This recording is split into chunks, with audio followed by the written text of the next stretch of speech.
Hello दोस्तों, आज है 1 नवंबर 2025, दिन शनिवार, हिंदी तिथि दशमी। और आइए अब बात करते हैं आज के मुख्य समाचार में देश भर के तमाम बड़ी खबरों पर नजर डालते हैं। देखिए दोस्तों, हमारे देश में आज यानी 1 नवंबर 2025 को पूरे भारत में तुलसी विवाह का धार्मिक उत्सव मनाया जाएगा, जिसमें पवित्र तुलसी पौधे और भगवान विष्णु शालिग्राम रूप में विवाह संस्कार होता है।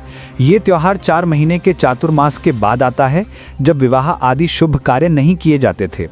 इस दिन श्रद्धालु तुलसी को सजी धजी वधू के रूप में सजाते हैं, पारंपरिक भोजन करते हैं और पूजा आराधना करते हैं। विवाहों की सीजन की शुरुआत के रूप में इसे माना जाता है।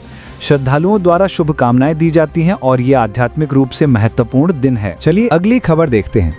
1 नवंबर 2025 से देश में बैंकिंग और वित्तीय नियमों में एक बड़ा बदलाव होगा। रिजर्व बैंक ऑफ इंडिया और वित्त मंत्रालय द्वारा जारी नियमों के अनुसार अब जमा खातों व सेफ लॉकरों के लिए कम से कम 4 नामांकित व्यक्ति हो सकते हैं। इसके अलावा कुछ बैंकों जैसे SBI कार्ड ने शिक्षा भुगतान तथा वॉलेट रीलोड्स पर नए शुल्क लागू करने की घोषणा की है। ये बदलाव ग्राहक सुविधा व उत्तराधिकार प्रक्रियाओं को सरल बनाएंगे। वित्तीय विशेषज्ञों के मुताबिक इन नियमों से बैंक उपयोगकर्ताओं की जवाबदेही बढ़ेगी और बैंकों को ट्रांसपेरेंसी सुनिश्चित करने में मदद मिलेगी। चलिए अगली खबर देखिए दोस्तों। आज 1 नवंबर को दिल्ली सरकार द्वारा दिल्ली के स्थापना दिवस के मौके पर लाल किला में एक भव्य समारोह आयोजित किया जाएगा। इस अवसर पर सिर्फ दिल्ली का ही नहीं बल्कि 9 राज्यों आंध्र प्रदेश, छत्तीसगढ़, कर्नाटक, पंजाब, केरल, तमिलनाडु, हरियाणा, मध्य प्रदेश और 4 संघ शासित प्रदेशों चंडीगढ़, लक्षद्वीप, पुदुचेरी व अंडमान एवं निकोबार द्वीप की स्थापना दिवस भी एक साथ मनाए जाएंगे। समारोह में संगीत, नृत्य, खाद्य महोत्सव और दिल्ली का नया लोगो अनावरण किया जाएगा। ये कार्यक्रम राष्ट्रीय एकता तथा विविधता की झलक पेश करेगा। अब अगली खबर देखिए दोस्तों।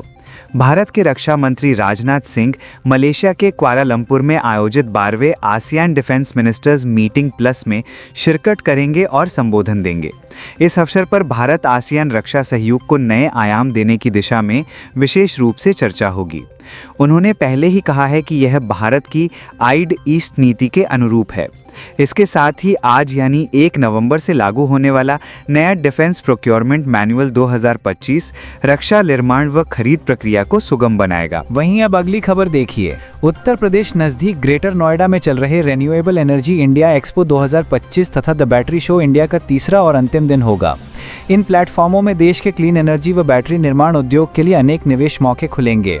इस तरह कल ऊर्जा संकट, स्थिरता और औद्योगिक विकास से जुड़े दिशा निर्देश आ सकते हैं, जो भारत की हरित अर्थव्यवस्था के लिए महत्वपूर्ण होंगे। चलिए अब आप इन खबरों में आगे बढ़ते हैं। दुबई स्थित कंपनी DP वर्ल्ड ने भारत में अपने लॉजिस्टिक्स नेटवर्क को मजबूत करने के लिए $5 बिलियन तक का निवेश करने का संकेत दिया है। ये निवेश सीमा समुद्री बंदरगाहों, inner line connectivity, container handling तथा एक्सपोर्ट सपोर्ट सुविधाओं में होगा। भारत सरकार की logistics ease of doing business scheme तथा बंदरगाह उद्योग को मिलने वाली प्रोत्साहन नीतियों ने इस निर्णय को संभव बनाया है।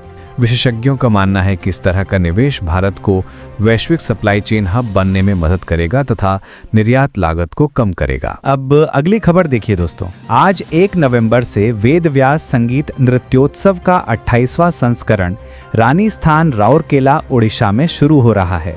खुलने वाला कार्यक्रम 5 दिन तक चलेगा, जिसमें शास्त्रीय वोकल संगीत, लोक नृत्य, जनजातीय कला और आधुनिक नाट्य प्रस्तुतियां होंगी।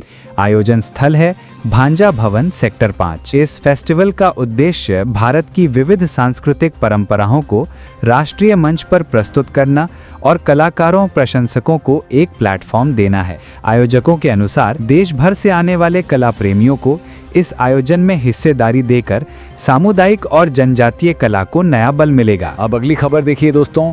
ग्रेटर नोएडा में चल रहे रिन्यूएबल एनर्जी इंडिया एक्सपो 2025 और द बैटरी शो इंडिया 2025 के अंतिम दिन हैं। प्रत्येक में solar panel, grid storage, battery technology, EV charging तथा हाइड्रोजन इनोवेशन पर बड़े बदलाव देखने को मिलेंगे। उद्योग विश्लेषकों का कहना है कि भारत की क्लीन एनर्जी रणनीति में ये आयोजन मील का पत्थर साबित होंगे। कार्यक्रम में निवेशकों, निर्माता और नीति निर्माताओं के बीच नेटवर्किंग का अवसर है, जिससे नए विनिर्माण व निर्यात अवसर खुलने की उम्मीद है। वहीं अब अगली खबर देखिए दोस्तों। आज 1 नवंबर से शुरू हो रही GST 2.0 सुधारों के अंतर्गत छोटे व मझोले कारोबारियों के लिए पंजीकरण प्रक्रिया में बड़ा बदलाव होगा। सरकार ने पंजीकरण को 3 कार्य दिवसों के भीतर स्वचालित स्वीकृति देने का प्रावधान किया है। डेटा संचालित जोखिम मूल्यांकन व आर्टिफिशियल इंटेलिजेंस आधारित चेकिंग लागू होगी, जिससे अनुपालन बोझ कम होगा। विशेषज्ञों का कहना है कि ये कदम एमएसएमई क्षेत्र को डिजिटल प्लेटफॉर्म पर और सशक्त करेगा और व्यवसायों को तेजी से शुरुआत करने में सक्षम बनाएगा।